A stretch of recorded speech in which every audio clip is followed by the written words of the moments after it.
உங்க மனதில் ஆழமாய் பதிய வேண்டும். இந்த தேசத்தில் கர்த்தராலோ கர்த்தருடைய பிள்ளைகளாலோ முடியாது நடக்காதுன்ற ஒரு எண்ணம் மேலோங்கி இருக்கிறது. ஆனால் நான் இன்னைக்கு தீர்க்க தரிசனமாய் சொல்ல விரும்புகிறேன், என் தேவனால் எல்லாம் கூடும். பூமியின் எல்லா ராஜாக்களையும் ஒன்னா சேர்த்து ஒரு தராசுல நிறுத்தினாலும் நம்முடைய தேவனுடைய வல்லமைக்கும் அவருடைய ஆளுகைக்கும் கீழே அவங்க வரவே மாட்டாங்க. ஏன்னா தேவன் பெரியவர். அவரால் உங்கள் கடன் பிரச்சனையை மாற்ற முடியும் நான் சொல்றேன். அவரால் உங்க வியாதியை சுகமாக்க முடியும் நான் நம்புறேன். அவரால் உங்கள் வீட்டின் குழப்பத்தை மாற்ற முடியும் நம்புறேன். அவரால் உங்கள் மகளுக்கு நல்ல இடத்துல திருமணத்தை நடத்தி கொடுக்க முடியும்னு நான் விசுவாசிக்கிறேன். அளவிட முடியாதவர் உங்களோட கூடவே இருக்கிறார். எனக்கு ஒரு நபரை காண்பிக்கிறார். நீங்க வீடு கட்ட ஆரம்பிச்சு பாதியில நிக்குது. ஆவியானவர் சொல்லுகிறார், என்னுடைய வல்லமை உங்களுக்கு போதுமானது. இந்த வருடம் நீங்க கட்டி முடிப்பீங்க. சீக்கிரமா உங்க பாஸ்டரை பிரதிஷ்டைக்கு கூப்பிடுவீங்க. யாராவது கையை தட்டி வாயை திறந்து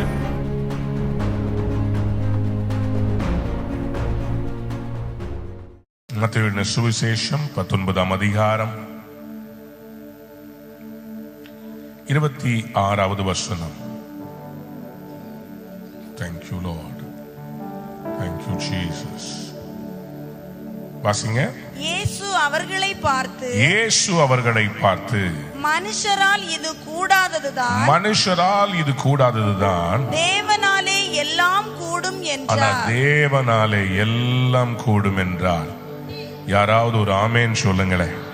சத்தத்தை உயர்த்தி ஒரு ஆமேன் சொல்லுங்களேன். மனுஷரால் கூடாதது தேவனால் கூடும். என்னுடைய செய்தியினுடைய தலைப்பு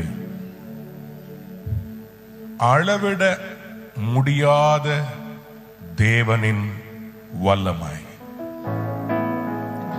The unlimited God.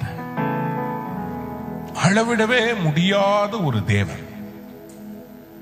There is measurement for everything in this world, but there is no measure that can measure God. இந்த உலகத்தில் இருக்கிற எல்லாவற்றையும் அளப்பதற்கு அளவுகோல்கள் இருக்கிறது. ஆனால் தேவனை அளப்பதற்கு எந்த ஒரு அளவுகோலும் உலகத்திலே இல்லை. அளவில்லாத தேவன். யாராவது ஒரு ஆமேன் சொல்லுங்களேன். சத்தமா அல்லேலூயா சொல்லுங்களேன். மத்தேயு 19ஆம் அதிகாரத்துல 24-25 வாசிக்கலாமா? மேலும் ஐஸ்வர்யவான் தேவனுடைய ராஜ்யத்தில் பிரவேசிப்பதை பார்க்கிலும் ஒட்டகமானது ஊசியின் காதிலே நுழைவது எளிதாய் இருக்கும் என்று உங்களுக்கு சொல்லுகிறேன் என்றார். அவருடைய சீசர்கள் அதை கேட்டு மிகவும் ஆச்சரியப்பட்டு, அப்படியானால் யார் ரட்சிக்கப்படக்கூடும் என்றார்கள். அப்படியானால் யார் ரட்சிக்கப்படக்கூடும்? ரொம்ப ஹையா வச்சிருக்கிறீங்களே, யார் ரட்சிக்கப்படக்கூடும்? அதுக்குதான் ஆண்டவர் சொல்றாரு 26ஆம் வசனத்துல, மனுஷரால் இது கூடாதது, மனிதனால் மாத்திரம் முயற்சி செய்து இதை நிறைவேற்ற முடியாது. அதற்கு உதவிக்கென்று கர்த்தர் ஒருவர் இருக்கிறார். தேவனாலே எல்லாம் கூடும். எத்தனை பேர் ஆமென் சொல்ல விரும்புறீங்க? எல்லாரும் சொல்லுங்க. All things are possible. All things are possible. எல்லாம் கூடும். சத்தமா சொல்லுங்க. எல்லாம் கொஞ்சம் இழுத்து சொல்லுங்களேன். அன்பார்ந்த பிள்ளைகளே, வழக்கமான தேவனால் எல்லாம் கூடும் என்கிற செய்தியை நான் உங்களுக்கு கொடுக்க விரும்பவில்லை. தலையங்கத்துக்காக இந்த வசனத்தை எடுத்தேன். ஆனால் நம்முடைய தேவனுடைய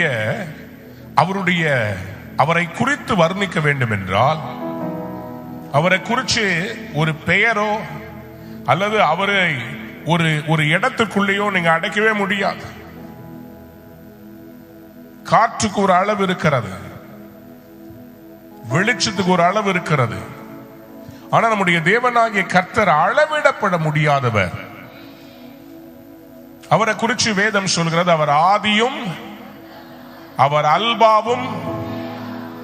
அப்படியானால் என்ன அர்த்தம்? ஆதின்னு சொன்னா அதுக்கு ஒரு டேட்டே கிடையாது. ஏன்ஷியன்ட். ஆதியிலே தேவன் வானத்தையும் பூமியையும் சிருஷ்டித்தார். Nobody knows where the beginning was. உலகத்துக்கு ஒரு துவக்கம் இருந்தது, ஆனால் அவருக்கோ துவக்கமும் முடிவும் இல்லாதவர். யாரெல்லாம் ஆமேன் சொல்ல விரும்புறீங்க? யூதர்கள் அவருக்கு ஒரு பெயர் கொடுத்திருக்கிறார்கள். அந்த பெயர் எய்ம்ஸ் ஆஃப். எய்ம்ஸ் ஆஃப் என்றால் என்ன? இந்த தேவனை அளவிடவே முடியாது, அளவிட முடியாத தேவன் என்பதற்கு அவங்க எய்ம்ஸ் ஆஃப் என்று சொல்லுவார்கள், எலோஹீம் என்று சொல்லுவார்கள். அவரை அவர்களால் எப்போ தோன்றினார் என்று அவர்களுக்கு தெரியவில்லை. ஆகவே கர்த்தருடைய ஜனங்கள் அவரை கூப்பிடும் போது எலோஹீம் என்று கூப்பிடுவாங்க. அவர் சிருஷ்டி கர்த்தராய் இருக்கிறார். அவர் எல்லாவற்றையும் சிருஷ்டித்தார். ஆனால் அவரை யாரும் சிருஷ்டிக்கவில்லை.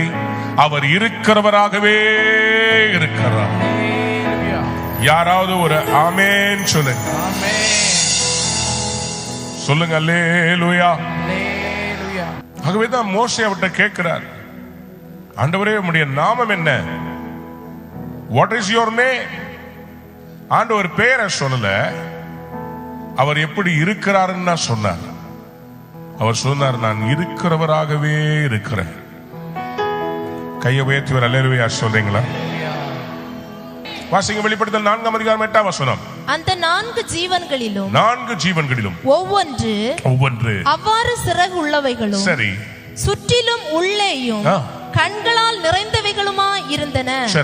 அவைகள் இருந்தவரும் இருக்கிறவரும் வருகிறவருமாகிய சர்வ வல்லமையுள்ள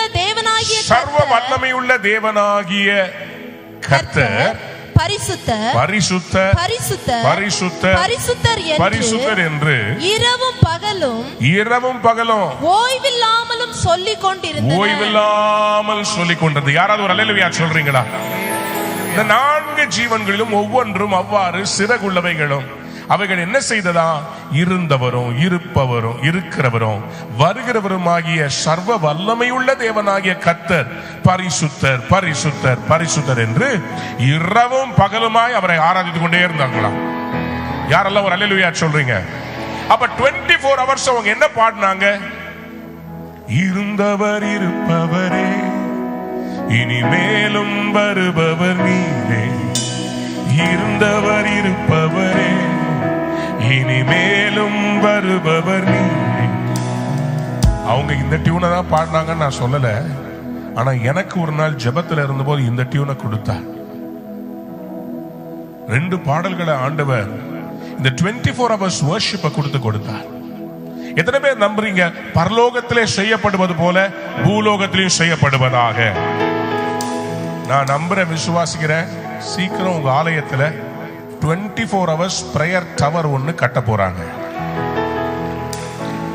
மேல எல்லாத்துக்கும் மேல அந்த அறை ரொம்ப பெருசா இருக்காது.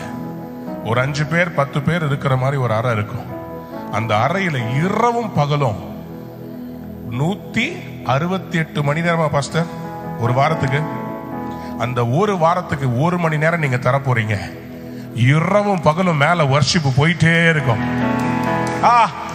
நான் ஆவியில பாக்குறேன். யாராவது கையை தட்டி வாயை திறந்து அந்த பூமியிலே சுதந்திரித்துக் கொள்ளத்தக்கதாக இந்த சபையின் மேல இருக்கிற தீபம் அணையாது. இரவிலும் அது எரிந்து கொண்டே இருக்கும். பலிபீடத்தின் மேல் இருக்கிற அக்கினி அவிந்து போகலாகாது. வெளிப்படுத்தல் 4ஆம் அதிகாரத்துல பாருங்க, இதை குறிச்சு எழுதப்பட்டிருக்கிறது. இரவும் பகலும் அவங்க ஆராதிச்சுக்கிட்டே இருந்தாங்களா. வெளிப்படுத்தல் 5ஆம் அதிகாரத்தை பாருங்க, அங்கேயும் நீங்க பாத்தீங்கன்னா வெளிப்படுத்தல் 5:8 அந்த புஸ்தகத்தை அவர் வாங்கின போது அந்த 4 ஜீவன்களும் 24 மூப்பர்களும் தங்கள் சுரமண்டலங்கள், கவனிங்க, பரிசுத்தவான்களுடைய ஜெபங்களாகிய தூப வர்க்கத்தால் நிறைந்த பொற்கலசங்களையும் பிடித்துக் கொண்டு 2 காரியத்தை பிடிச்சாங்க. தங்கள் சுரமண்டலங்களையும் பரிசுத்தவான்களுடைய ஜெபங்களாகிய தூப வர்க்கத்தால் நிறைந்த பொற்கலசையும் பிடித்துக் கொண்டு. யாராவது ஒரு அல்லேலூயா சொல்லுங்க. சுரமண்டலம் ஆராதனை, தூப வர்க்கம் பரிசுத்தவான்களுடைய ஜெபம். அப்ப ஒரு பக்கம் ஆராதிச்சாங்க, இன்னொரு கையில தூப வர்க்கமா ஜெபத்தை உயர்த்தி பிடிச்சாங்க. Unlimited God, uncomparable God. அவரை அளவிடவே முடியல. அவரை குறிச்சு வேதம் சொல்கிறது, எபேசியர் 1ஆம் அதிகாரத்தில் 19ஆம் வசனம் முடியவா முதற்கொண்டு வாசிக்கும் போது, தாம் கிறிஸ்துவை மரித்தொலியிருந்து எழுப்பி அவரிடத்தில் நடப்பித்த தமது பலத்த சத்துவத்தின் வல்லமைப்படியே விசுவாசிக்கிறவர்களாகிய நம்மிடத்திலே காண்பிக்கும் தம்முடைய வல்லமையின் மகா மேன்மையான மகத்துவம் என்னதென்றும் நீங்கள் அறியும்படிக்கு அவர் உங்களுக்கு பிரகாசமுள்ள மனக்கண்களை கொடுக்க வேண்டும் என்றும் வேண்டிக் கொள்கிறேன். மேல வாசிங்க. எல்லா துரைத்தனத்துக்கும் அதிகாரத்துக்கும் வல்லமைக்கும் கர்த்தத்துவத்துக்கும் இம்மையில் மாத்திரமல்ல மறுமையிலும் பெயர் பெற்றிருக்கும் எல்லா நாமத்துக்கும் மேலாய் அவர் உயர்ந்திருக்கத்தக்கதாக, அவர் எல்லாவற்றிற்கும் மேலாக உயர்ந்திருக்கத்தக்கதாக அவரை உன்னதங்களில் தம்முடைய வலது பாரிசத்தில் உட்காரும்படி செய்து எல்லாவற்றையும் அவருடைய பாதங்களுக்கு கீழ்ப்படுத்தி எல்லாவற்றையும் எல்லாவற்றாலும் நிரப்புகிறவருடைய எல்லாவற்றையும் கேட்கல சத்தமா சொல்லுங்க. எல்லாவற்றையும் எல்லாவற்றாலும் நிரப்புகிறவருடைய நிறைவாகிய சரீரமான சபைக்கு அவரை எல்லாவற்றிற்கும் மேலான தலையாக தந்தருளினார். யாராவது ஒரு அல்லேலூயா சொல்லுங்க. சத்தத்தை உயர்த்தி ஒரு அல்லேலூயா சொல்லுங்க. நிறைய வசனத்தை கொடுக்க போறேன், தயவு செய்து எழுதி வைத்துக் கொள்ளுங்க. இங்க எழுதப்பட்டிருக்கிறது, அவர் எல்லாவற்றையும் எல்லாவற்றாலும் நிரப்பக்கூடியவர். நீங்க எதை காண்பிக்கிறீங்களோ அதை அவரால் நிரப்ப முடியும். எவ்வளோ பெருசா காமிச்சாலும் அதை அவரால் நிரப்ப முடியும். என் தேவனால் கூடாத காரியம் ஒன்றுமில்லை. என் தேவனால் முடியாத காரியம் ஒன்றுமில்லை. என் தேவனால் எல்லாம் கூடும் விசுவாசிக்கிறவங்க அல்லேலூயா சொல்லுங்க. மறுபடியும் சொல்லுங்க. எல்லாவற்றையும் எல்லாவற்றாலும் நிரப்புகிற நிறைவாகிய. உங்க மனதில் ஆழமாய் பதிய வேண்டும். இந்த தேசத்தில் கர்த்தராலும் கர்த்தருடைய பிள்ளைகளாலும் முடியாது நடக்காதுன்ற ஒரு எண்ணம் மேலோங்கி இருக்கிறது. ஆனா நான் இன்றைக்கு தீர்க்க தரிசனமாய் சொல்ல விரும்புகிறேன், என் தேவனால் எல்லாம் கூடும்.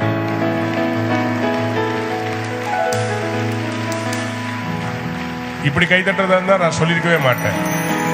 விசுவாசத்துல கையை தட்டி அந்நிய பாஷைகள்ல யாராவது ஒரு பெரிய அல்லேலூயா சொல்லுங்க.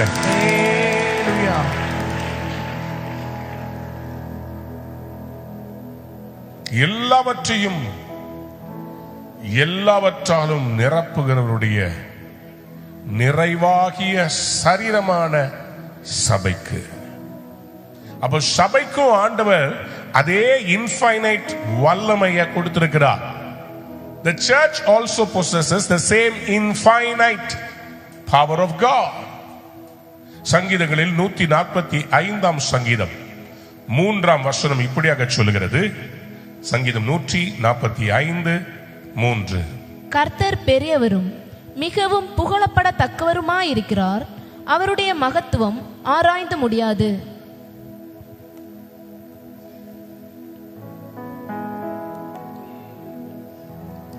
கர்த்தர் பெரியவரும் மிகவும் புகழப்படத்தக்கவருமாய் இருக்கிறார். யாராவது சொல்லுங்க பெரியவர். மறுபடியும் சொல்லுங்க. அவருடைய மகத்துவம் ஆராய்ந்து முடியாது. எத்தனை பேர் ஆமேன்னு சொல்ல விரும்புறீங்களே? யோபின் புஸ்தகம் 9ஆம் அதிகாரம் 10ஆம் வசனத்திலே வேதம் இப்படியாக சொல்கிறது, ஆராய்ந்து முடியாத பெரிய காரியங்களையும் எண்ணி முடியாத அதிசயங்களையும் இந்த aims of infinite God, அளவிட முடியாத தேவன் செய்ய வல்லமை உள்ளவராய் இருக்கிறார். aims of, அளவிட முடியாத தேவன், அளவிட முடியாத தேவன். அவருடைய மகத்துவத்துக்கு அளவே இல்லையா? அவருடைய மகத்துவம் அவ்வளவு பெரியது. அவருடைய பெயர் எல்லா நாமத்திற்கும் எல்லாரும் கையை உயர்த்தி ஒரு ஆமேன்னு சொல்லுங்க பாப்போம். ஹல்லேலூயா சொல்லுங்க ஆமென். பிலிப்பியருக்கு எழுதப்பட்ட நிருபம் 2ஆம் அதிகாரத்திலே நாம் வாசிக்கும் போது 9ஆம் வசனத்தை வாசியுங்கள். அதலால் தேவன் எல்லாவற்றிற்கும் மேலாக அவரை உயர்த்தி இயேசுவின் நாமத்தில் வானோர் பூதலத்தோர் பூமியின் கீழானோருடைய முழங்கால் யாவும் முடங்கும்படிக்கு பிதாவாகிய தேவனுக்கு மகிமையாக இயேசு கிறிஸ்து கர்த்தர் என்று நாவுகள் யாவும் அறிக்கை பண்ணும்படிக்கு எல்லா நாமத்திற்கும் மேலான நாமத்தை அவருக்கு தந்தருளினார். எத்தனை பேர் விசுவாசிக்கிறீங்க? ஒரு அல்லேலூயா சொல்றீங்களா? அப்போ அந்த இன்ஃபைனைட் காடுக்கு ஒரு பெரிய நாமம், எல்லா நாமத்திற்கும் மேலான நாமம். எவ்வளவு ஹைட்டு தெரியல, எவ்வளவு வேண்டுமானாலும் சரி. நான் நம்புகிறேன் நம்ம தேசத்து ஜனாதிபதியை விட அவர் பெரியவர், ட்ரம்பை விட அவர் பெரியவர். பூமியின் எல்லா ராஜாக்களையும் ஒன்னா சேர்த்து ஒரு தராசுல நிறுத்தினாலும் நம்முடைய தேவனுடைய வல்லமைக்கும் அவருடைய ஆளுகைக்கும் கீழே அவங்க வரவே மாட்டாங்க. அவங்க ஈடா வரவே முடியாது. ஏன்னா தேவன் பெரியவர். ஆமென். எத்தனை பேர் ஆமென் சொல்ல விரும்புறீங்க? கையை உயர்த்தி சொல்லுங்க. அளவிட முடியாதவர். ஏசாயா தீர்க்கதரிசி 40ஆம் அதிகாரத்திலே, ஏசாயா 40ஆம் அதிகாரம் 28ஆம் வசனத்திலே இப்படியாக சொல்லுகிறார். வாசியுங்கள். பூமியின் கடையாந்தரங்களை சிருஷ்டித்த கர்த்தராகிய அநாதி தேவன் சோர்ந்து போவதும் இல்லை, இளைப்படைவதும் இல்லை. இதை நீ அறியாயோ? இதை நீ கேட்டதில்லையோ? அவருடைய புத்தி ஆராய்ந்து முடியாதது. பூமியின் கடையாந்தரங்களை சிருஷ்டித்த கர்த்தராகிய அநாதி தேவன். எத்தனை பேர் ஆமேன் சொல்ல விரும்புறீங்க? சத்தமா ஒரு அல்லேலூயா சொல்லுங்களேன். எல்லாரும் சொல்லுங்க. அநாதி தேவன். மறுபடியும் சொல்லுங்க. அநாதி தேவன் சோர்ந்து போவதும் இல்லை, இளைப்படைவதும் இல்லை. அவருடைய புத்தி ஆராய்ந்து முடியாது. சோ நான் இப்போ ஆண்டவருடைய இந்த லிமிட்லெஸ் நேச்சரை நான் 4ஆ பிரிக்க விரும்புறேன். நம்பர் 1 எழுதி கொள்ளுங்க. The limitless nature of God. Number 1 is his omnipresence. Infinite in presence. அவர் எல்லா இடங்களிலும், எல்லா நேரங்களிலும், எல்லா சமயங்களிலும் அவர் இருக்கிறார். எந்த ஒரு இடமும் அவரை கண்டெய்ன் பண்ண முடியாது, அவரை அடக்கி வைக்க முடியாது. சங்கீதங்களில் 139ஆம் சங்கீதத்திலே சங்கீதக்காரனாகிய தாவீது 7ஆம் வசனம் முதல் 10ஆம் வசனம் முடிய வாசிக்கும் போது அவர் இப்படியாக ஆண்டவரை குறித்து ஆச்சரியப்பட்டு சொல்லுகிறார். உம்முடைய ஆவிக்கு மறைவாக எங்கே போவேன்? உம்முடைய ஆவிக்கு மறைவாக நான் எங்கே போவேன்? உம்முடைய சமூகத்தை விட்டு எங்கே ஓடுவேன்? எங்கே ஓடுவேன்? நான் வானத்துக்கு ஏறினாலும் நீர் அங்கே இருக்கிறீர். நான் பாதாளத்தில் படுக்கை போட்டாலும் நீர் அங்கேயும் இருக்கிறீர். நான் விடிய காலத்து செட்டைகளை எடுத்து சமுத்திரத்தின் கடையாந்தரங்களிலே போய் தங்கினாலும், பிளேன் எடுத்து சமுத்திரத்தின் கடையாந்தரங்களுக்கு போய் தங்கினாலும் அங்கேயும் உமது கை என்னை நடத்தும். உமது வலது கரம் என்னை பிடிக்கும். அப்புறம் இருள் என்னை மூடிக்கொள்ளும் என்றாலும் இரவும் என்னை சுற்றி வெளிச்சமா இருக்கும். சத்தத்தை உயர்த்தி ஒரு அல்லேலூயா சொல்றீங்களா? அவர் சொல்லுறா, உம்முடைய ஆவிக்கு மறைவாக நான் எங்க போவேன்? God's undivided attention is fully on you. உங்க மேல தேவனுடைய அவருடைய அந்த எண்ணம், ஏக்கம், அவருடைய பார்வை உங்களை விட்டு விலகவே இல்லை. இஸ்ரவேலை காக்கிறவர் உறங்குவதும் இல்லை. கர்த்தரோ உன்மேல் நினைவாகவே இருக்கிறார். யாராவது ஒரு அல்லேலூயா சொல்றீங்களா? So his omnipresence, unlimited God has unlimited presence. எழுதிக்கோங்க. Unlimited God has unlimited presence. அளவிட முடியாத தேவன், அளவில்லாமல் இந்த உலகம், இந்த பூமியை மட்டுமல்ல, அண்ட சராசரங்களையும் அவர் நிரப்பி இருக்கிறார். இந்த பூமி ஒரு சோலார் சிஸ்டத்தை சேர்ந்தது. இந்த சோலார் சிஸ்டம் ஒரு கேலக்சியை சேர்ந்தது, இந்த கேலக்சி ஒரு மில்கி வேயை சேர்ந்தது. இது மாதிரி எத்தனையோ மில்லியன் கணக்கான மில்கி வே இருக்குதான். நம்முடைய சோலார் சிஸ்டம்ல இருக்கிற மற்ற கோள்களை பார்க்கலும் மிக சிறியது நம்முடைய பூமியான எர்த். இதை காட்டிலும் சூரியன் எத்தனையோ மடங்கு பெரியது. ஆனா அந்த சூரியன் மற்றொரு கேலக்சியில் இருக்கிற சூரியனை விட ரொம்ப சின்னதா, மற்றொரு மில்கி வேல இருக்கிற மற்ற கோள்களை விட ரொம்ப சின்னதா. அப்ப நம்முடைய தேவன் எவ்வளவு பெரியவர். கையை உயர்த்தி ஒரு பெரிய அல்லேலூயா சொல்றீங்களா? அவரால் உங்கள் கடன் பிரச்சனையை மாற்ற முடியும் நான் சொல்றேன். அவரால் உங்க வியாதியை சுகமாக்க முடியும் நான் நம்புறேன். அவரால் உங்கள் வீட்டின் குழப்பத்தை மாற்ற முடியும் நம்புறேன். அவரால் உங்கள் மகளுக்கு நல்ல இடத்துல திருமணத்தை நடத்தி கொடுக்க முடியும்னு நான் விசுவாசிக்கிறேன். அளவிட முடியாதவர் உங்களோட கூடவே இருக்கிறார். எத்தனை பேர் ஆமென் சொல்ல விரும்புறீங்க? இரண்டாவது, இந்த அளவில்லாத தேவனுக்கு அளவில்லாத அறிவு இருக்கிறது. இப்போதுதான் நம்ம அதை வாசித்தோம். அவருடைய புத்தி ஆராய்ந்து முடியாதது. எத்தனை பேர் ஆமென் சொல்ல விரும்புறீங்க? சத்தத்தை உயர்த்தி ஒரு ஆமென் சொல்லுங்க பாப்போம். சொல்லுங்க அல்லேலூயா. His knowledge is knowledge, omniscience, infinite knowledge. அவருக்கு இருக்கிற அந்த அறிவு, அவருக்கு இருக்கிற அந்த ஞானம், அவருக்கு இருக்கிற எல்லாவற்றையும் அறிகிற அறிவு, அது அளவிடப்பட முடியாது. It is called omniscience. இன்னைக்கு கம்ப்யூட்டர்ல ஆர்டிபிஷியல் இன்டெலிஜென்ஸ் வந்திருக்குது. இதுக்கு ஒரு அறிவு இருக்கிறது. நீங்க என்ன கேட்டாலும் அதற்கு அது பதில் சொல்லும். ஆனால் இந்த ஆர்டிபிஷியல் இன்டெலிஜென்ஸ்க்கு ஒரு கம்ப்யூட்டர் புரோகிராமர் அதை ட்ரெயின் பண்ணார். LLM என்று சொல்லுவார்கள், லார்ஜ் லாங்குவேஜ் மாடல்.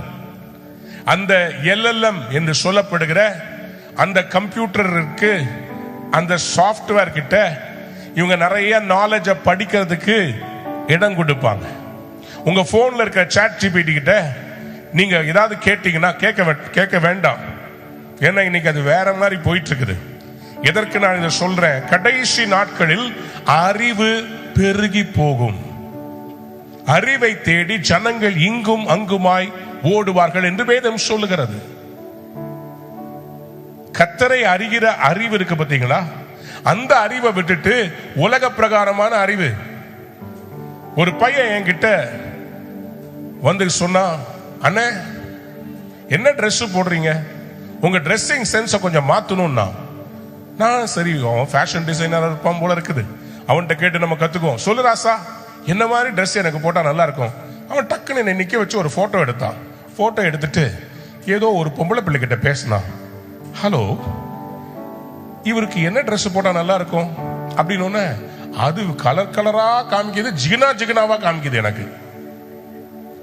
அது என்ன பண்ணுதுன்னா, உடனே என் போட்டோவை அது இதே மாதிரி சைஸ் இருக்கிற வேற யாரோ உடைய போட்டோஸோட கம்பேர் பண்ணி அவங்க போடுற ட்ரெஸ் எல்லாம் ஆராய்ச்சி பண்ணி இவருக்கு இதை போட்டா நல்லா இருக்கும்னு சொல்லி அது கம்ப்யூட்டர்ல இந்த இன்டர்நெட்ல இருக்கிற அந்த நாலேஜ், அந்த அறிவை தேடி அது ஒரு ஒரு ஒரு காரியத்தை எனக்கு சொல்லுது. அவன் என்கிட்ட ஒரு படத்தை காமிச்சு இதே மாதிரி எனக்கு ஒரு பொண்ணு வேணும்னு கேட்டான். நான் கிடைக்காதுன்னு சொல்லிட்டேன். ஏன்னா அவன் ChatGPT கேட்டிருக்கிறான், எனக்கு மூக்கு இந்த சைஸ் வேணும், எனக்கு உதடு இது மாதிரி வேணும், எனக்கு நெத்தி இந்த மாதிரி இருக்கணும், எனக்கு முடி இந்த மாதிரி பறக்கணும், எனக்கு இந்த மாதிரி ஹைட்ல இருக்கணும். எல்லாத்தையும் அவன் சொல்லி சொல்லி சொல்லி ChatGPT ஒன்று கொடுத்துருக்கு. அப்போ இது இப்போ இருக்கிற வாலிப சமுதாயத்தை, முதல்ல டிவி வந்துச்சு, அப்புறம் போன் வந்துச்சு, அப்புறம் இன்டர்நெட் வந்துச்சு, அப்புறம் இன்னைக்கு ஆர்டிபிஷியல் இன்டெலிஜென்ஸ் வந்திருக்குது. இப்ப என்ன பண்றாங்கன்னா, உன்னதரை அறிகிற அறிவே அறிவு. Knowledge and wisdom comes from him. கர்த்தருக்கு பயப்படுதலே ஞானத்தின். அந்த ஞானம் வேண்டாமா? இந்த பூமியில் இருக்கிற அறிவு. Knowledge is empowerment, wisdom is for visionaries. புரிஞ்சவங்க மட்டும் ஒரு அல்லேலூயா சொல்லுங்க. அறிவு நிறைய இருக்கலாம், ஆனா எந்த அறிவு இருக்குது? சரி, நம்ம திட்டும்போது சொல்றோம் அறிவே இல்லையா உனக்கு அப்படின்னா ஏதோ ஒன்றை எதிர்பார்க்கிறோம் அவங்க கிட்ட இருந்து. அன்பார்ந்தவருடைய பிள்ளைகளே, அளவில்லாத அறிவை உடையவர் உங்களுக்கு அறிவை உணர்த்துகிற வசனத்தை வரமா கொடுக்க வல்லமை உள்ளவரா இருக்கிறார். புரிஞ்சவங்க யாராவது கையை தட்ட மாட்டேன்றீங்களே? நல்ல கையை தட்டி வாயை திறந்து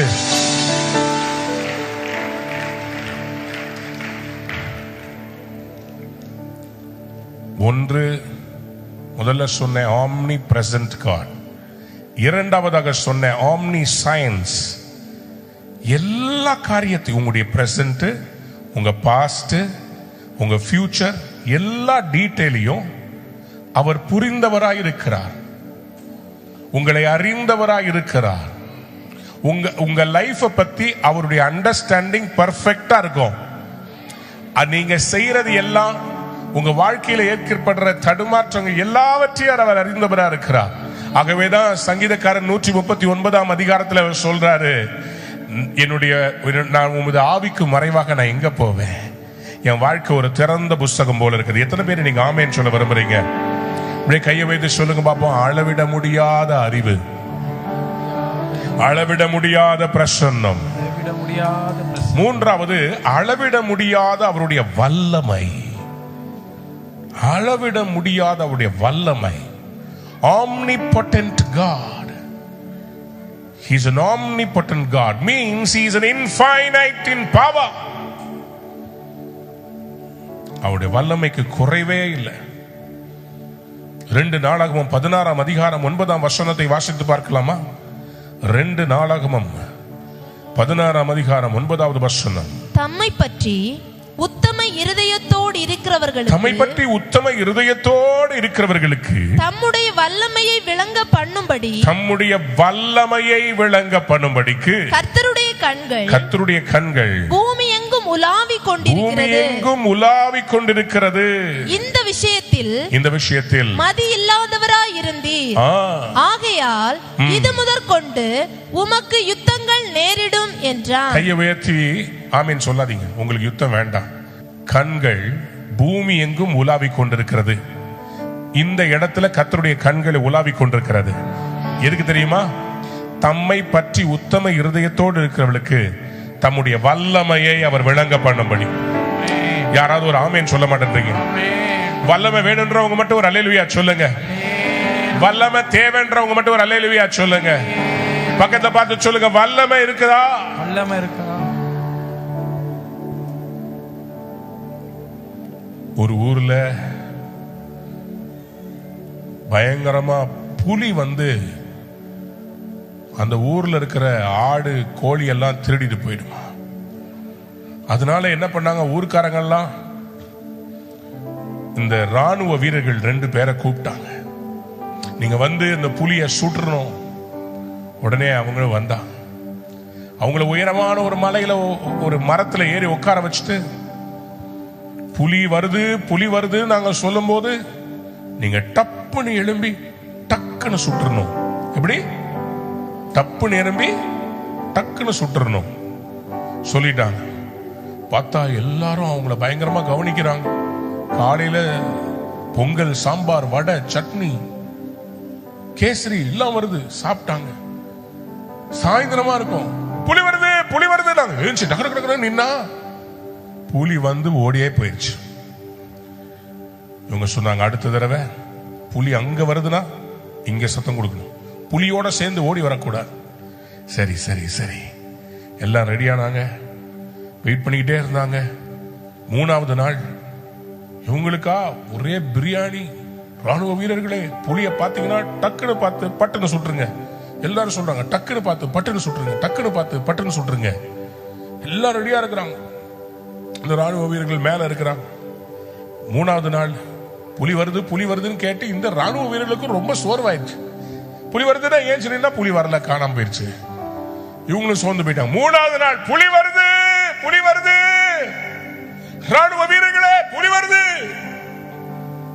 புலி ஒரு ஆட்டை கவிட்டு இவங்க போடுற சத்தத்துல கரெக்டா இந்த ராணுவ வீரர்கள் இருந்த மரத்துக்கு முன்னாடி ஸ்தம்பிச்சு போய் அப்படியே நின்றுச்சு புலி. வாயில ஆடு, இந்த பக்கமும் அந்த பக்கமும் ஜனங்க சுத்திக்கிட்டாங்க. புலிக்கு என்ன பண்றதுன்னு தெரியல. உடனே கிரௌட்ல இருந்து சொல்றாங்க, ராணுவ வீரர்களே டக்குன்னு பாத்துட்டீங்கல்ல, பட்டுன்னு சுடுறங்க.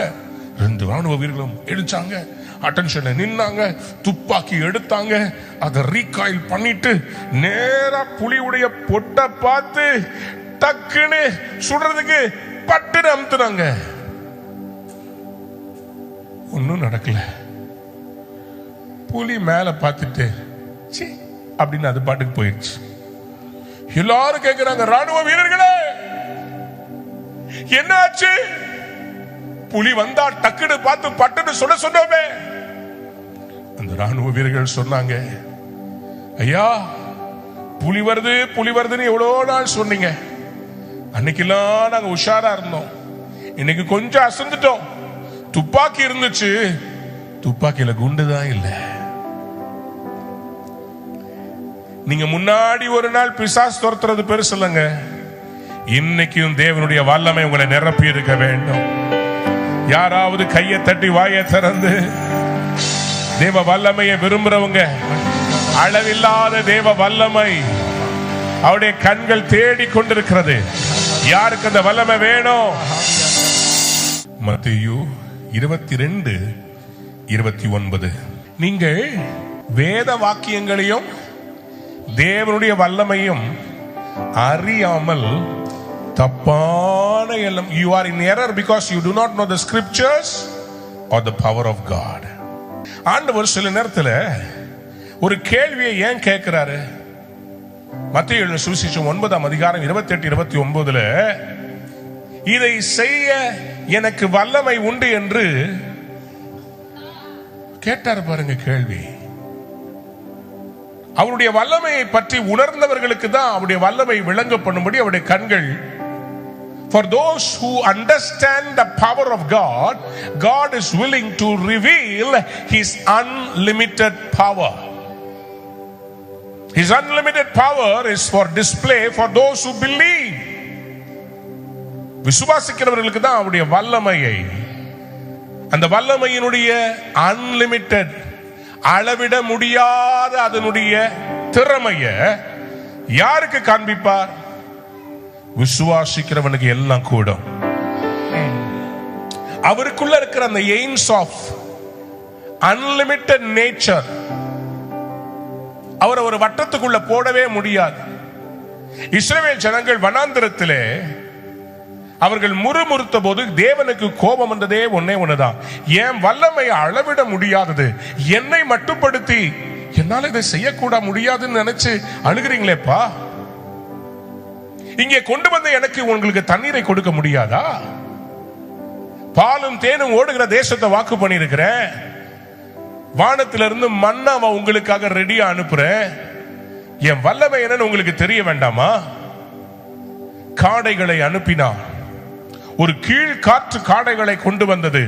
காடைகளை அவர்கள் புசிக்கும் போதே, அந்த இறைச்சி அவர்கள் பற்களுக்கு நடுவே இருக்கும் போதே கர்த்தருடைய கோபம் உண்டது. காரணம், you have put down my power, you have brought my power to shame.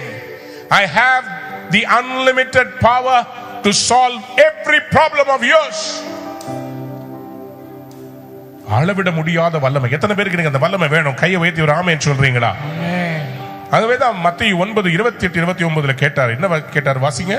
அவர் வீட்டிற்கு வந்த பின்பு அந்த குருடர் அவரிடத்தில் வந்தார்கள். சரி. இயேசு அவர்களை நோக்கி இதை செய்ய எனக்கு வல்லமை உண்டு, வல்லமை என்கிட்ட இருக்குதான்னு கேளுகிறார். விசுவாசிக்கிறீர்களா என்று கேட்டார்.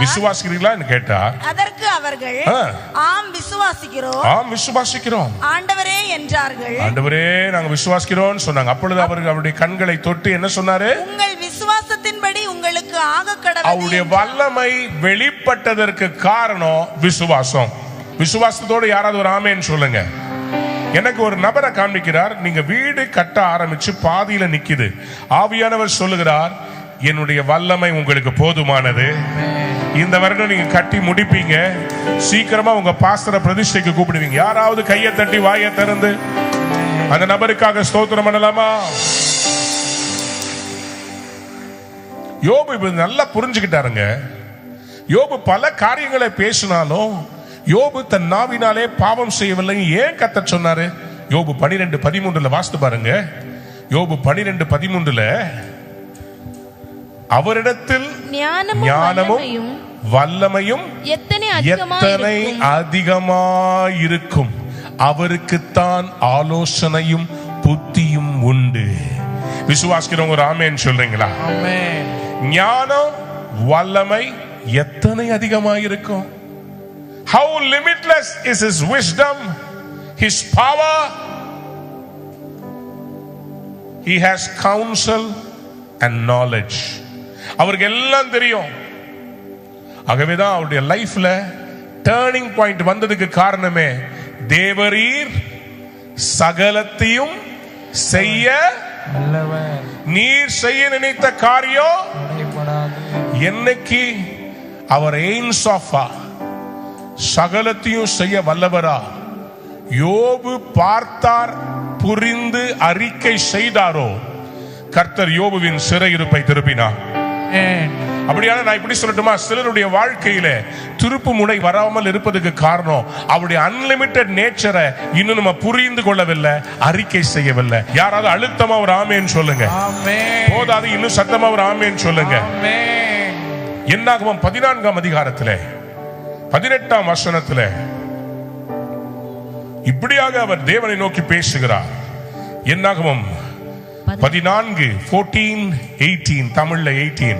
என் ஆண்டவருடைய வல்லமை, மோசே சொல்லுகிறார், என் ஆண்டவருடைய வல்லமை பெரிதாய் விளங்குகிறது, பெரிதாய் விளங்குவதாக. எல்லாரும் கையை வைத்து சொல்லுங்க, என் ஆண்டவருடைய வல்லமை பெரிதாய் விளங்குவதாக.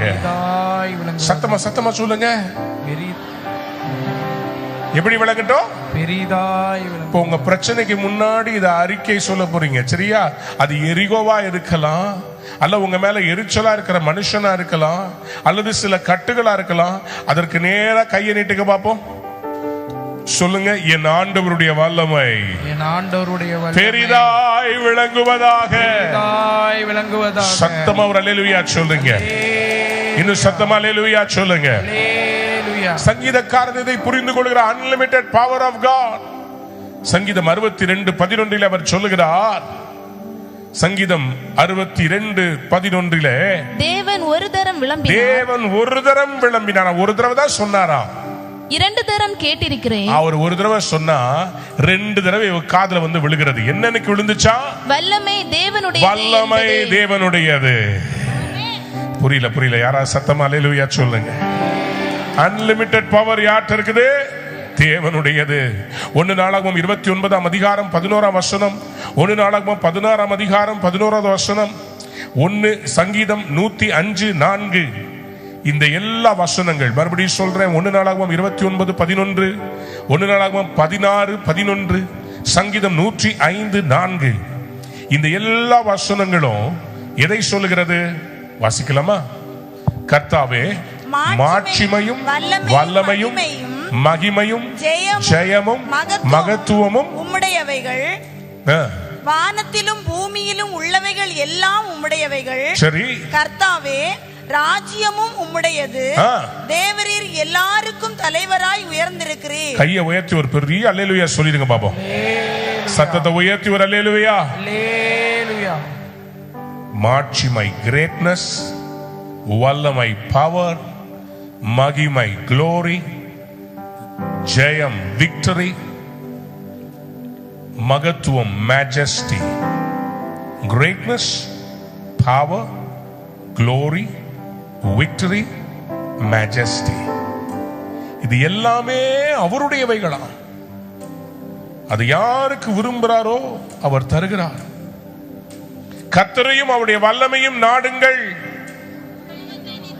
அப்புறம் அவர் சமூகத்தை நித்தமும் தேடுங்கள். நம்முடைய வேலையை என்னன்னா, சபையை நீங்கள் நான் செய்ய வேண்டியது அவருடைய வல்லமையை நாம் நாட வேண்டும். For too long we are not asking for the power, the unlimited power of God. தேவ பிள்ளையே, நான் வருத்தத்தோடு சொல்றேன், இன்னைக்கு அரசியல் இருக்கிற பிரதமருக்கும் முதல்வருக்கும் பக்கத்துல இருந்து ஆலோசனை சொல்லி வல்லமையை நிரூபிக்க வேண்டியது சபையாகிய நாம். புரியல சத்தமா ஒரு அல்லேலூயா சொல்லுங்க. இன்னும் விளங்குற மாதிரி ஒரு அல்லேலூயா சொல்லுங்க. எத்தனை பேர் நம்புறீங்க? மந்திரவாதிகளுக்குள்ள இருக்கிற அசுத்தாவிகளை விட என் தேவனுடைய வல்லமை பெரியது.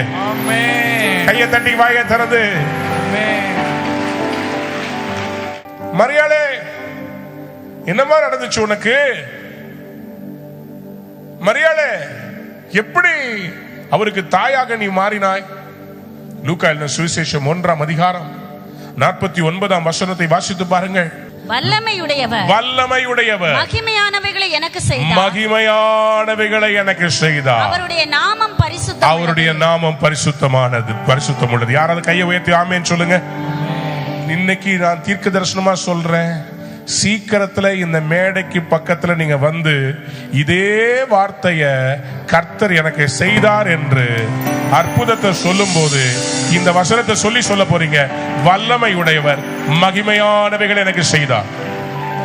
விசுவாசிக்கிறவங்க யாராவது ஒரு ஆமேன் சொல்லுங்க. சத்தமா ஆமேன் சொல்லுங்க. பல அற்புதங்களை நான் பார்த்திருக்கிறேன் என் லைஃப்ல. பல அற்புதங்கள், அதிசயமான காரியம். வல்லமை உள்ளவர் மகிமையானவைகளை செய்திருக்கிறார். ஃப்ரீடம்காக கூட்டத்தை ஆரம்பித்து எல்லாம் லைட் எல்லாம் போட்டு ரெடி பண்ணி வச்சிருக்கிறோம். திடீரென்று மழை வருகிறது, பயங்கரமா மழை. திருச்சியில நடத்திக்கிட்டு இருக்கிறோம். கடைசி நாள் ஆண்டவர் அன்னைக்குதான் எனக்கு ஊழியத்துக்காக அழைப்பு கொடுக்க சொல்லி இருந்தார். ஆயிரக்கணக்கான வாலிபர்கள் ஒப்பு கொடுப்பார்கள் என்று சொல்லி இருந்தார். ஆனா மழை வருது, என்ன பண்ணுவீங்க? 4 மணிக்கு மழை ஆரம்பிக்குது, பேய் மழை. சத்திரம் பஸ் ஸ்டாண்டு கிட்ட, சென்ட் ஜோசப்ஸ் காலேஜ் கிட்ட நாங்க நடத்துறோம். சத்திரம் பஸ் ஸ்டாண்ட் பக்கத்துல. சத்திரம் பஸ் ஸ்டாண்ட்ல 6 மாதிரி தண்ணி ஓடுது. எல்லாரும் சொல்றாங்க நீங்க மீட்டிங் நடக்காது. நான் திருச்சியில் அவுட்டர்ல உட்கார்ந்து இருந்தேன். அங்க இருந்து கையை நீட்டி ஜெபிச்சேன், ஆண்டவரே மழை மேகங்கள் நிற்பதாக. நிக்கல, பெஞ்சுக்கிட்டே இருந்துச்சு. அந்த மழையிலேயே நான் புறப்பட்டு மீட்டிங் போயிட்டேன். என்ன ஆச்சரியம், எல்லா இடத்துலயும் வெள்ளம். மீட்டிங் நடத்த கிரவுண்ட் மட்டும் வெள்ளமே இல்ல, தண்ணியே இல்ல. அங்க மட்டும் வடிஞ்சு போயிருச்சு. கரெக்டா போய் இறங்கி கடன்னு நான் சொன்னேன், இன்னைக்கு மழை வராது, இன்னைக்கு கூட்டம் நடக்கும். அவங்க எல்லாத்தையும் அன்பிளக் பண்ணிட்டாங்க. நான் சொன்ன பிறகு லைட்டிங், சவுண்ட் சிஸ்டம் எடுத்து டக்கு டக்கு டக்கு மாட்டினாங்க. ஒரு 7 மணி இருக்கும். நான் சொன்னேன் ஆராதிக்க போகிறேன். ஆராதிக்க ஆரம்பிச்சோம். என்ன மாதிரி ஆராதனை தெரியுமா? ஒரு சின்ன பையன், ஒரு 10 வயசு பையன் போட்டோ எடுத்தான். அந்த மேடைக்கு மேல ஒரு சிவப்பு கலர்ல ஒரு மேகம் வந்து நிக்கிறது. அவன் கேமராவில் பதிஞ்சிருந்துச்சு. வல்லமை உள்ளவர் மகிமையானவர்களை செய்தார். அன்னைக்கு நான் பேசின சேமன் அதுதான். ஆராதித்துக் கொண்டே இருக்கிறோம், அற்புதம் நடக்குது. ஒரு சகோதரி மேடைக்கு வர்றாங்க. அவங்க சொல்றாங்க, என் கர்ப்பப்பையில கட்டி இருந்துச்சு, டாக்டர் ஆபரேஷன் பண்ணி எடுக்கணும்னு சொன்னார். ஆனா நீங்க வர்ஷிப் பண்ணும் போது அந்த கட்டி கரைஞ்சு வெளியே வந்துருச்சு. நான் ஒரு முட்டாள், எப்படி சொல்றீங்கன்னு கேட்டேன். பிரதர் வெளியே வந்துருச்சு பிரதர். அவங்க சொல்றாங்க, எனக்கு பயங்கர ஆச்சரியம். ஒன்னே ஒன்னு எனக்கு தெரியுங்க, வல்லமை உள்ளவர் மகிமையானவைகளை செய்ய வல்லமை உள்ளவராக. Unlimited power. இந்த வல்லமைய உங்களுக்குள்ள, உங்க மேல, உங்க மூலமா மற்றவங்களுக்குள்ள கர்த்தர் ஊத்த போறார். அதுதான் 4வது தேவனுடைய unlimited potential. Transcendence and immanence. Transcendence, TRANSCENDENCE.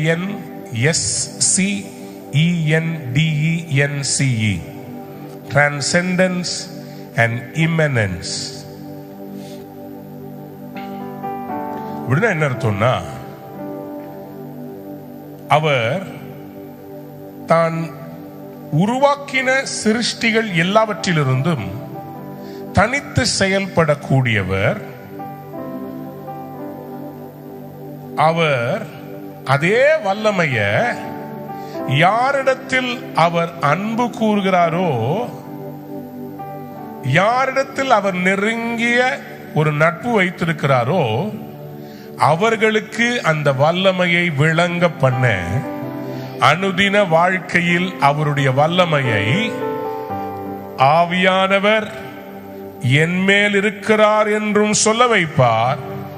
உங்களுக்குள்ளிருந்து அநேக ஜாதிகளுக்குள்ளே கடந்து போகும்படி உங்களை நிரம்பி வழியவும் செய்வார். Which brings me to the last point that I want to speak with you. Unlimited anointing. யாராவது ஒரு அல்லேலூயா சொல்றீங்களா? சத்தமா சொல்லுங்க. அபிஷேகம், அளவில்லாத அபிஷேகம். யாருக்கெல்லாம் இன்னைக்கு அளவில்லாத அபிஷேகம் வேணும்? கையை உயர்த்தி காமிச்சு சொல்லுங்க. சத்தமா அல்லேலூயா சொல்லுங்க. யாருக்கெல்லாம் அந்த அளவில்லாத அபிஷேகம் வேணும்? 2 கொரிந்தியர் 4ஆம் அதிகாரம் 7ஆம் வசனத்தை வாசித்து பாருங்கள். 2 Corinthians chapter 4 verse 7. இந்த மகத்துவமுள்ள வல்லமை, இந்த மகத்துவமுள்ள வல்லமையை எங்களால் உண்டாயிராமல் தேவனால் உண்டாயிருக்கிறது என்று விளங்கும்படி இந்த பொக்கிஷத்தை, இந்த ட்ரெஷரை மண்பாண்டங்களில் இந்த பொக்கிஷத்தை மண்பாண்டங்களில் எப்படிப்பட்டது? மகத்துவமுள்ள வல்லமை. யாராவது சொல்லுங்க. இங்கிலீஷ்ல எழுதப்பட்டிருக்குது excellency of the power. The excellency of the power, the unlimited nature of the power got manifested in the jars of clay. இந்த மண் பாண்டங்களில் பெற்றிருக்கிறோம். The treasure, the excellency, the majestic power, அவருடைய மகத்துவம் உள்ள வல்லமை, அளவிடப்பட முடியாத வல்லமை இந்த மண் பாண்டத்தில் ஆண்டவர் ஊத்துனதுக்கு காரணம், இதிலிருந்து தேசங்களுக்குள் கடந்து போக வேண்டும். யாரெல்லாம் ஒரு அல்லேலூயா சொல்றீங்க? சத்தத்தை உயர்த்தி ஒரு அல்லேலூயா சொல்றீங்களா? மோசேக்கு முதல்ல புரியலங்க. எதுக்கு ஆண்டவரை என்னை கொண்டு போய் அந்த பார்வோனுக்கு முன்னாடி நிக்க வைக்கிறீங்க? எதுக்காக என்ன தெரிந்துட்டீங்க? எதற்காக கர்த்தர் சபையை தெரிந்தெடுத்திருக்கா? ஏங்க இந்த கூட்டமாவுல இவ்வளவு பெரிய சபை எதற்குங்க? உங்க பாஸ்டருக்கு கர்த்தர் இப்படிப்பட்ட ஒரு கிருபையை கொடுத்து உங்களை எல்லாம் ஒரு சேனையா உருவாக்கிக்கிட்டு இருக்கிறாரு. ஏன்னா இந்த தேசத்தின் பெரிய மாற்றத்தை இந்த சபையின் மூலமா கர்த்தர் கொண்டு வர போகிறார். கேட்கலங்க, எனக்கு கேட்கலங்க. உண்மையா கையை தட்டி வாயை திறந்து ஒரு ஆமேன்னு சொல்லுங்க. யாத்ராமத்தின் புஸ்தகம் 9ஆம் அதிகாரம் 16ஆம் வசனத்தில் இப்படியாக எழுதப்பட்டிருக்கிறது. என்னுடைய வல்லமையை உன்னிடத்தில் காண்பிக்கும்படியாகவும் என் நாமம் பூமியில் எங்கும் பிரஸ்தாபமாகும்படியாகவும் உன்னை இன்னைக்கு நான் நிறுத்துறதுக்கு காரணமே என் வல்லமையை உன் மூலமா நான் காண்பிக்க வேண்டும். யாருக்கெல்லாம் ஆமேன் சொல்லுன்னு தோணுதுங்க? சங்கீதம் 106:8 இப்படியாக சொல்கிறது. ஆனாலும் அவர் தமது வல்லமையை வெளிப்படுத்தும்படி நம்முடைய நாமத்தின் நிமித்தம் அவர்களை ரட்சித்தார். உங்களையும் என்னையும் அவர் ரட்சித்ததுக்கு காரணமே அவருடைய வல்லமை. ஆண்டவராகிய இயேசுவை ஆண்டவர் எப்படி நிரப்பினார்? யோவான் 3:34 சொல்லுகிறது. தேவனால் அனுப்பப்பட்டவர் தேவனுடைய வார்த்தைகளை பேசுகிறார். தேவன் அவருக்கு தமது ஆவியை அளவில்லாமல் கொடுத்திருக்கிறார். பாருங்க, இந்த எய்ம்ஸ் ஆஃப் இன்ஃபைனைட்டா இருக்கிற கடவுள் அதே இன்ஃபைனைட் நேச்சரை நமக்கு கொடுப்பதற்காக தனக்குள் இருக்கிற பரிசுத்த ஆவியானவரை நமக்குள் அனுப்பி வைத்தார். புரிஞ்சவங்க யாராவது ஒரு அல்லேலூயா சொல்லுங்க. அதே வல்லமை உங்களுக்குள்ள இருக்கிறது. அவருடைய அதே நேச்சரை ஆதாம் பாவம் செய்து இழந்து போனார். 2வது ஆதாம் இயேசு கீழ்ப்படிந்தது நிமித்தம் காத்திருக்க சொன்னார். மேல் வீட்டறையிலே உன்னதத்திலிருந்து உங்கள் மேல் இந்த பலன் இறங்கி வரப்போகிறது. அன்லிமிட்டெட் பவர் இறங்கி வரப்போகிறது. யாருக்கெல்லாம் இன்னைக்கு உங்கள்கிட்ட இதுவரை இல்லாத ஒரு அபிஷேகம் வேணும்னு தாகமா கேட்க விரும்புறீங்க? அன்பான நேயர்களே, இந்நிகழ்ச்சியில் கொடுக்கப்பட்ட வாக்குத்தத்தங்களும் தீர்க்க தரிசன வார்த்தைகளும் உங்களுக்கு ஆசீர்வாதமாய் இருந்திருக்கும் என்று நாங்கள் நம்புகிறோம். நீங்கள் பெற்ற ஆசீர்வாதங்களையும் ஜெப விண்ணப்பங்களையும் மற்றும் உங்கள் காணிக்கைகளையும் அனுப்ப வேண்டிய எங்கள் முகவரி: ரூவா ஊழியங்கள், எண் 82, ஜவஹர்லால் நேரு சாலை, சிம்ஸ் மருத்துவமனை எதிரில், வடபழனி, சென்னை 26. உங்கள் காணிக்கைகளை ஆன்லைன் மூலமாக எளிதாக செலுத்தலாம்.